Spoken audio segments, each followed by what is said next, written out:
you don't, you can use salt. You know, salt is always a good go-to. And no, it doesn't matter what kind of salt it is. You're going to use whatever you have. I want you to think about it like this. When it comes to, for practitioners, when it comes to your ancestors, they used whatever they could find. Okay. It's about the energy and it is about the intention.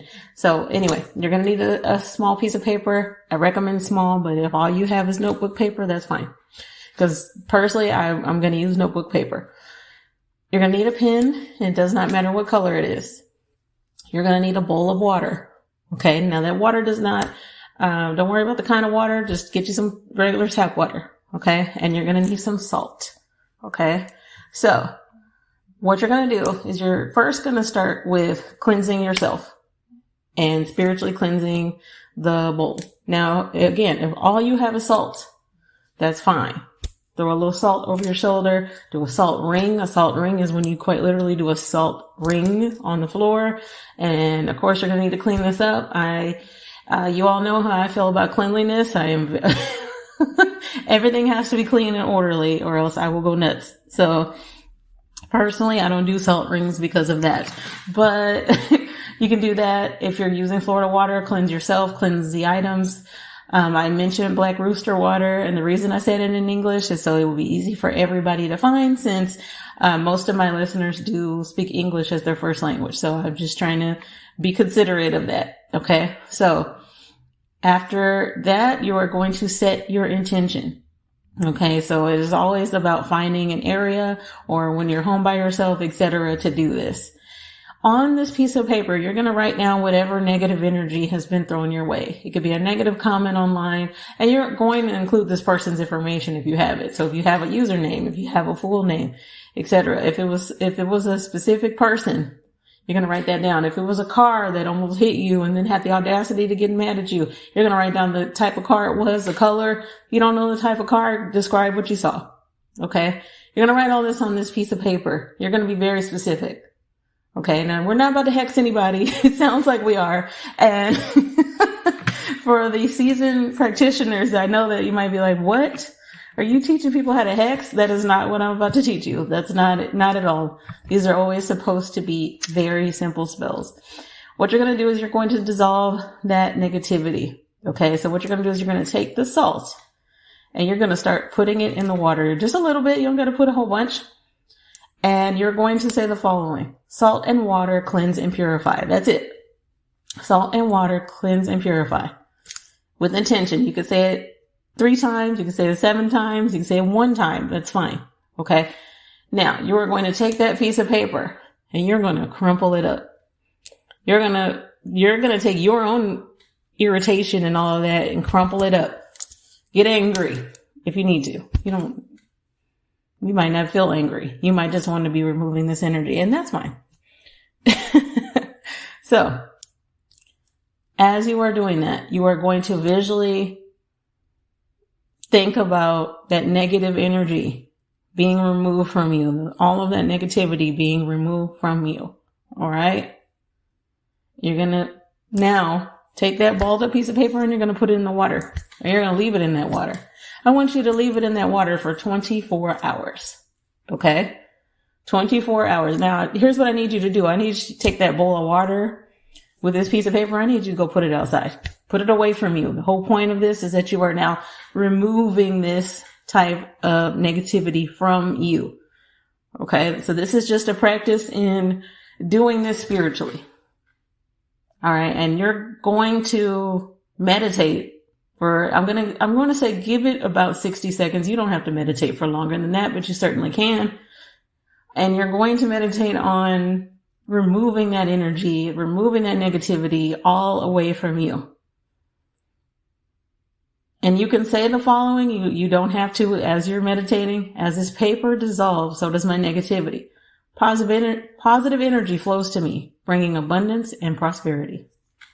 All right. So whenever you end the spell, you always say what? And so it is. That's right. Now, after that 24 hours, you're going to take that water. You're going to go to a tree. This is where we get real witchy. You're going to go to that tree. You're going to thank that tree, first of all. I don't care if anybody thinks you're crazy. I don't care if anybody's uncomfortable.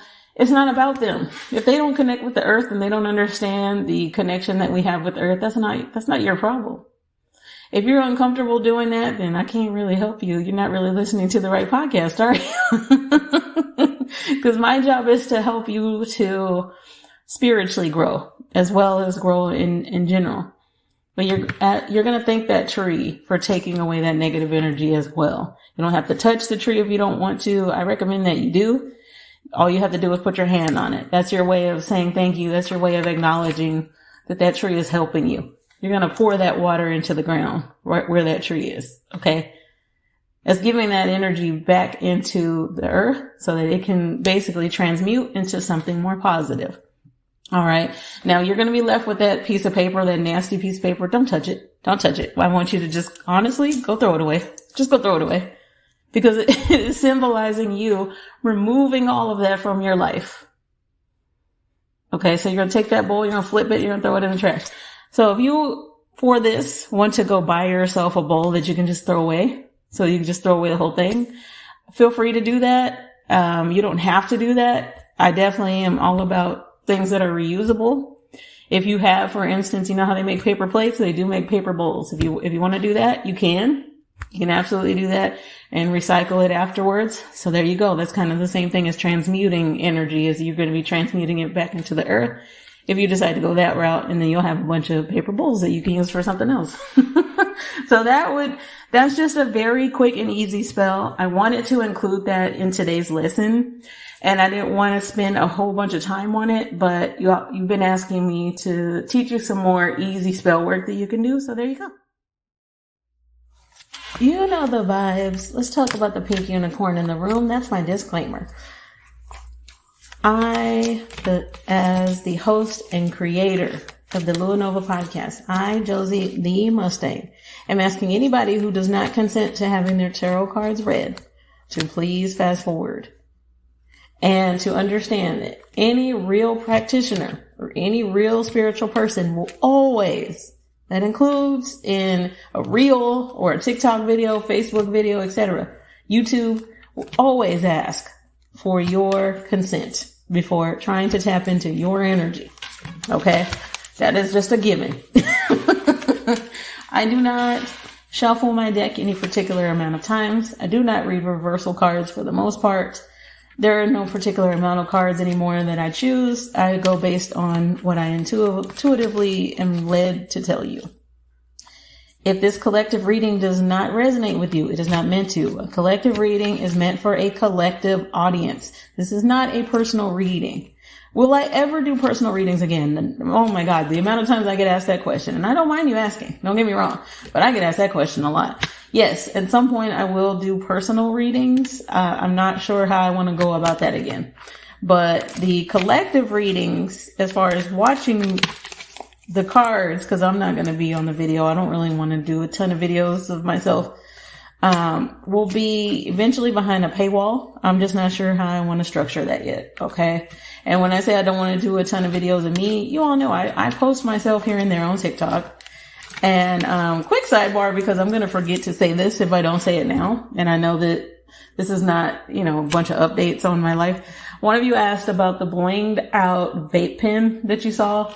Yes, I did that myself. Just like I do my own acrylic nails. Yes, I did bling out my own vape pen. And yes, I did bling out the Hello Kitty mirror. That was not purchased that way. That was one that I did myself. But I just wanted to say that. But yes, at some point there will be some form of personal readings behind a paywall. I just don't know how I'm going to go about it. For now, all of my collective readings are only on my podcast, and I will never reach out to you for a personal reading. That is not how that is done. Okay. So what is the message for my new moons this week? And this message is not timed. It may resonate with you at a different time in your life. That's fine. That goes for the majority of my collective readings, by the way. Okay. So I am drawn to this card. And I feel like I need one more card to tie that message together. Let's see. All right. I love it. Love that energy. Love it, love it, love it. Also, really quickly, somebody asked about the cups in tarot and how I mentioned it being, it can represent money. And they said that they thought it represented intuition. It can represent both. It depends on where it falls in the tarot reading that you're doing. So yes, sometimes it can represent money. And yes, it is also associated with your intuition. Okay. Think of the water signs and how intuitive they are. But the cards that you got this week are the Page of Pentacles and the Queen of Wands. And before I get into this reading, yes, there will always be a collective reading that I do for a particular zodiac sign. That's going to be a part of all the readings too. So that's going to come after this. But let's start with the Page of Pentacles. The Page of Pentacles is about newness. It's about there always being a potential for new growth in your life, new chapters. Think of first day of school energy. And then about the time that this podcast comes out, this episode comes out, that would be perfect. So think of that back to school, new energy, new clothes, new school supplies, new everything. That is what you are. That's the energy that you're about to go into. You're about to head into, I'm trying to pick up on what I'm seeing here. I'm hearing new car. I see a red car. Why is this car so big? Is this a car? Yes. It's kind of off, like what was I about to say? Off red? It's not a bright red. It's not a sports car. I see a sedan. It's new. You're getting a new car? I'm definitely seeing a new car. So this car, you're either buying it or it's an Uber. But I'm heavily seeing this car in my reading. Okay. But so you're either making plans to go out in this red car. And by the way, you will be safe. And yes, I'm telling you. Or you're buying a red car. Either way, I'm getting the thumbs up. That's what I'm seeing. Thumbs up. So you're on the right path here. And I'm not going to read too much more into that because I'm getting so many messages that is kind of overwhelming me. But I'm going to say everything that I'm hearing from the spirits is yes, and a thumbs up. Okay. So next, oh yeah, what if you just meet somebody who's driving a shiny red car? That would be nice. But let's get into the Queen of Wands energy. Oh, I love the Queen of Wands. The Queen of Wands she's such a light. You know when people in true crime say she lit up a room when they're talking about a person or whoever, you know, the unfortunate victim is? The Queen of Wands lights up a room. Quite literally, because the wands around her are on fire. But I want you to think of that Leo energy, because we are in Leo season, of how Leos can be. They can light up a room depending on the kind of Leo they are. You know, and I'm always referring to the evolved version of the zodiac. I'm not referring to unevolved. Because when I think of an unevolved Leo, I'm thinking of a particular awful person. And that is not what I'm referring to. I am referring to the kind of energy and vibration and frequency that makes you so excited. And maybe you're excited because you are getting this brand new car. You are about to meet somebody in this red car. But I see a red car, and this red car is heavily standing out to me. It is not a bright red, so keep that in mind. And it may just be that you asked to see a symbol of a red car, but I'm getting that you're either buying it or you're about to meet somebody in that red car. But this Queen of Wands energy is asking you to remain in that happy energy, to remain in that happy state of mind. Because the more you do, the more it works in your favor. If you are a Leo, then this kind of is going to set you up for the rest of your year, that this is how the rest of your year is going to go. If you are part of the rest of the zodiacs, it doesn't mean this doesn't apply to you. It's just when I do think of Queen of Wands, I think of female Leos. In particular, I also think of female Aries. So, now Sagittarius, you would think that I would pick up